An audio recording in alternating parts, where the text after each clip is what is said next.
मित्र, या जगात ईश्वर असो वा नसो, तुम्ही विचार करण्याची गरज नाही.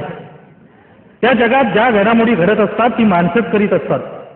तुमचा उद्धार करण्यास कोणीही येणार नाही. तुम्ही मनात आणाल तर तुमचा उद्धार तुम्हीच करू शकाल.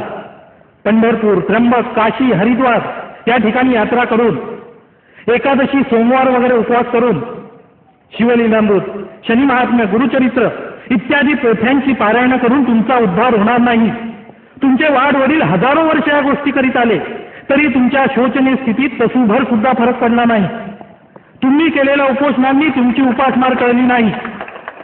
तेव्हा आता तुमच्या उद्धाराचा एकच मार्ग आहे आणि तो मार्ग म्हणजे राजकारण, कायदा.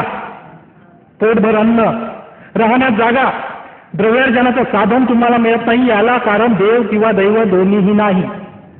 तुम्हाला अन्न वस्त्र देणं, निवासस्थान देणं, शिक्षण देणं हे देशातील कायदा करणाऱ्या सत्तेचं कार्य आहे.